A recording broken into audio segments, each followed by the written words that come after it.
जब घर के अपने ही साथ छोड़ दे और रिश्ते टूटने लगे, तब इंसान क्या करे। यही कहानी है मनसुंदर के आने वाले ट्रैक की, जहां अब समर और जूही की जिंदगी में मचने वाला है तूफान। नाहर और रूही के झगड़े की आंच अब पूरे परिवार तक पहुंच चुकी है। छोटी छोटी बातों पर इल्जाम, ताने और गलतफहमियों का सिलसिला चल पड़ा है। जूही अपने पति समर के अपमान से आहत होकर कहती है, मैं अपने पति की इज्जत को मिट्टी में नहीं मिलने दूंगी, और इसी फैसले के साथ दोनों घर छोड़ने का निर्णय ले लेते हैं। दादी और सोनी लाख कोशिश करती हैं उन्हें रोकने की, लेकिन जूही अब अपने निर्णय से पीछे नहीं हटती। सोनी गुस्से में कहती है, यह सब रूही की वजह से हुआ है। लेकिन असली साजिश रच रही है सुकून, जो घर की हर खुशी में जहर घोल रही है। कोई नहीं जानता कि परिवार के टूटने के पीछे उसी का हाथ है। इसी बीच नाहर के व्यवहार में अचानक अजीब बदलाव आ जाता है।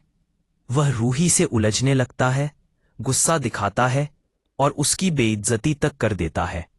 यह देखकर रूही का दिल टूट जाता है, मगर वह हार नहीं मानती। उसे पूरा भरोसा है कि नाहर ऐसा जानबूझकर नहीं कर सकते। रहस्य तब गहराता है जब रूही सुकून को एक पुरानी तस्वीर के सामने बैठा देखती है, वही तस्वीर जिसे रूही ने अपने हाथों से घर से बाहर फेंक दिया था। तस्वीर देखकर रूही के होश उड़ जाते हैं। जब वह सुकून से सवाल करती है, तो सुकून रहस्यमयी मुस्कान के साथ कहती है, तुम मुझे घर से बाहर नहीं निकाल सकती रूही, क्योंकि तुमने ही मुझे इस घर में बुलाया था। इतना कहकर सुकून अचानक हवा में गायब हो जाती है। अब रूही को यकीन हो जाता है, सुकून कोई आम इंसान नहीं, बल्कि एक शक्तिशाली आत्मा है। रूही अब अकेले इस बुरी आत्मा से टकराने का फैसला करती है। वह बाबा जी को बुलाने और घर में यज्ञ करवाने की तैयारी करती है, ताकि सुकून को सदा के लिए बाहर निकाला जा सके। लेकिन मुश्किल यह है कि नाहर अब पूरी तरह सुकून के वश में है।